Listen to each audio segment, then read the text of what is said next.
Finance Minister Arun Jaitley, the Chief Lieutenant of Narendra Modi, clearly saying that almost 2% of the GDP was stashed in black money. The government is looking to transfer the wealth from crime to now to government and then to the people of the nation, quoting Martin Wolf out there, and also talking about how they're looking at bringing better and effective taxation mechanism.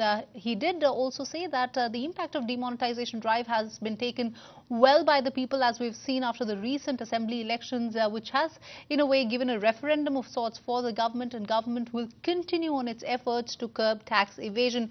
Meanwhile, remember, 18 lakh notices have been sent, and around 8 lakh people have replied to those notices post demonetization drive, and also talking about almost 40 amendments right from mergers of tribunal to reducing the cash transaction limit, and also now that Aadhaar will be made mandatory for filing of IT returns, and this will of course reduce the multiplicity of PAN cards. But let me take this discussion forward. Joining me now is R. Jagannathan, the editorial director of Swaraj magazine. So thanks a ton for speaking to us at ET Now. In fact, let me first begin by talking about the government today making a strong case post demonetization drive. We've still not had the numbers from the RBI still, but what is your view? Do you think the demonetization drive was effective enough in really putting a stop to the parallel economy that was running?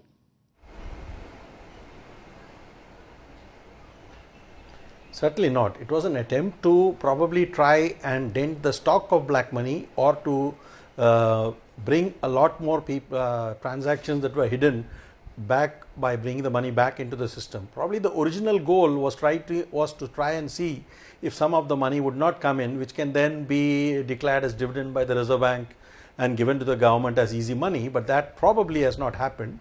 But it has had collateral benefits in terms of increasing potentially the taxpayer base, as he talked about the 18 lakh people whose deposits do not show any commensurate equality with their known sources of income.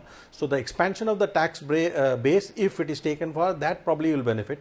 As far as the economic impact is concerned, obviously we have seen some slowdown in all sectors, in many sectors in the first 2 months, but the recovery is likely to be equally sharp. The auto sector, for example, is almost back on an even keel. So I think the direct impact of the demo is probably withering away, and we are now looking at some sort of gains, but only much later will we know the net positive impact of it and the net negative impact of it. Absolutely right. We're still some time away from looking at the real impact of the government's demonetization drive. But let me also go across to Dr. Arvind Virmani, who's now joining us, and also joining us is Mr. Rajiv Kumar. So thanks a ton for speaking to us at ET Now. Mr. Virmani, let me first come to you and talk about the government's demonetization drive. They've really defended their case here in the parliament today, but a whole host of other amendments that have been made, which includes making Aadhaar card now mandatory. How do you really look at it?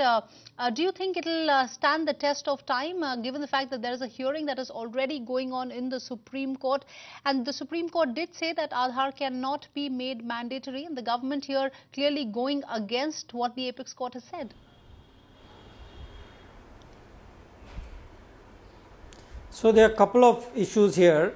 Well, firstly, you got to distinguish between two uses of Aadhaar card in this context. One is to clean up the PAN card system. I think the finance minister mentioned several times that people have multiple PAN cards, and the Aadhaar Aadhaar number can be used to weed out excessive PAN cards per Aadhaar number. That is correct, and in my view, a reasonable use or extension of use of the Aadhaar card. There is a different use, however, which is that every time you file a return, you have to put the Aadhaar number on it, and the reason why that is a little more of concern is that your Aadhaar number, the more you use it for everything, comes much more into public domain.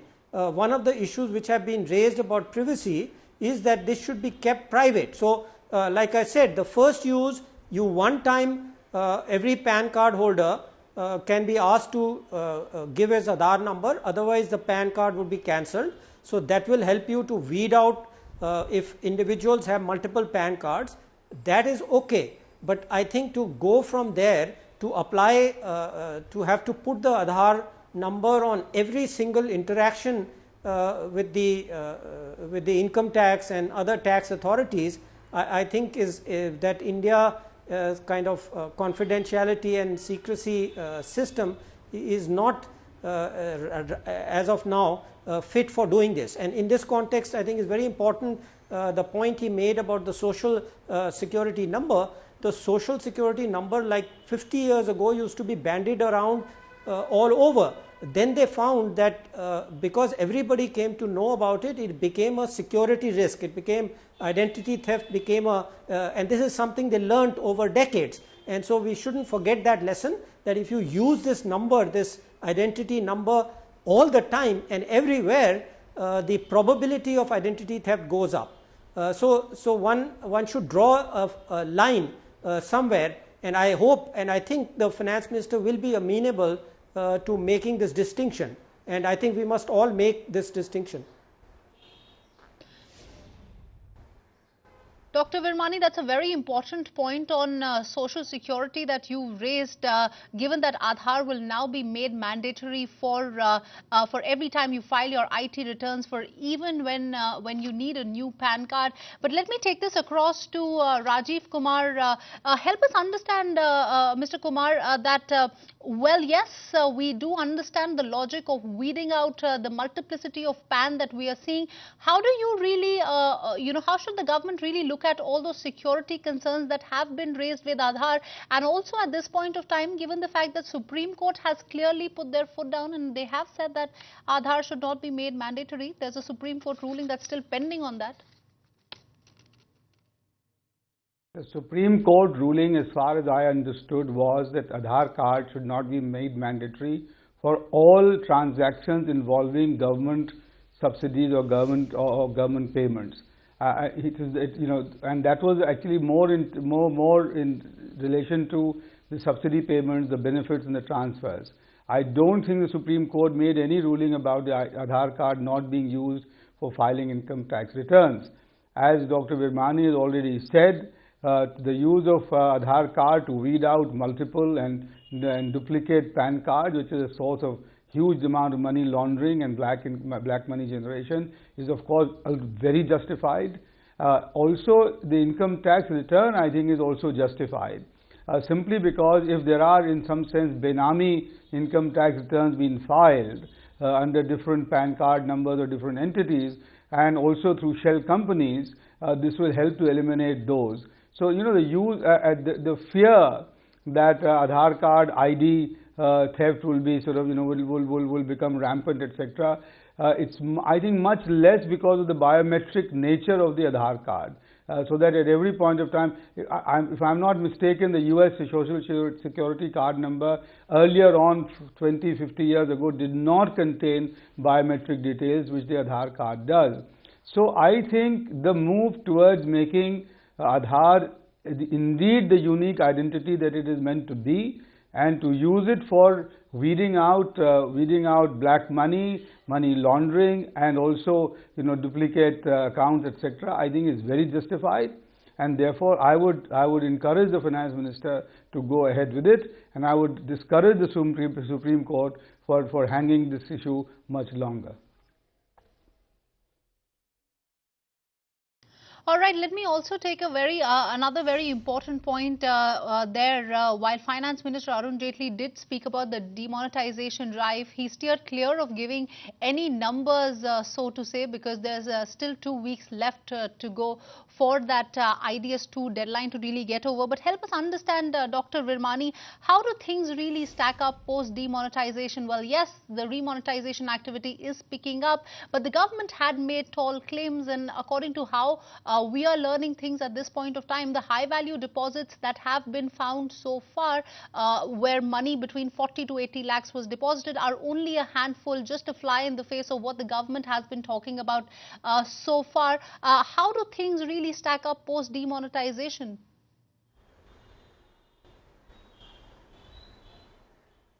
So, one of the benefits which I identified in the first week, almost the first few days after demonetization, was that whatever happens to GDP, which would of course be negatively affected, there would be an increase in compliance in some way. We call it voluntary or involuntary, or partly because of the danda or the threat or whatever. I said very clearly, and it was very clear to me, there would be more declarations and more money coming into public view, so to say, and public view here is more important, the government view, so it can investigate and find out the tax things. Now, as the finance minister has himself made clear, they are still at the first stage. They have identified 18 lakhs and then some other number relating to 9 lakhs who replied or didn't reply or whatever it was. How much exactly will be the tax take out of these? I have no way of knowing. I think it's still in process. I think beyond the after the year is over, they will more actively go after, identifying. They've already identified, but in terms of trying to collect the right amount of tax, etc., those numbers have to be produced by the government. It's very difficult for us to say how much. At least I am unable to, I wouldn't speculate on how much actually extra has come in from that. But I'm sure there will be extra funds coming in. Right. Mr. Jagannathan, another important point where Finance Minister Arun Jaitley did say that he has no plans so far of taxing the agricultural income, something that has been talked about for a very long time. But really, do you believe that the Indian politicians do not really have it in them to take such a step to really bring the farmers, the farmers who are having a lot of money, who are making a lot of money under the tax net? Do you think it's a tough political call to make?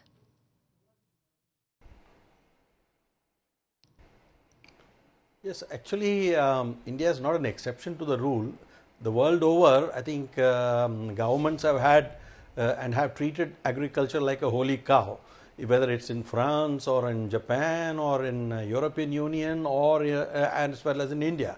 In India, we have the additional justification that most farmers are seen as relatively poor compared to their urban brothers. So, my guess is that if you want to tax agriculture, the only way to do it is by extending the indirect tax net.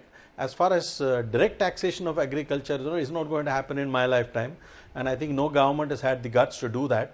However, demographically they are making a mistake, because what is going to happen is already the percentage of people dependent on agriculture is falling below 50%. And India is urbanizing at an extraordinarily rapid pace. We are already formally 32% urban, and the World Bank says that another nearly 55% is cities with close to agriculture, urban features. So, we are actually becoming an urban country very fast, and over the next decade you will see that change. So, governments actually need to make sure that people get out of agriculture, and so taxing agriculture probably may not be that big a priority.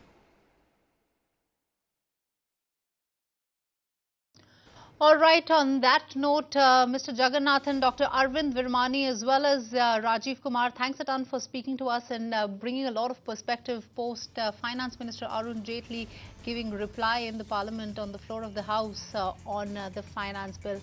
All right, with that, we are completely out of time on this edition of News First. Many thanks for watching.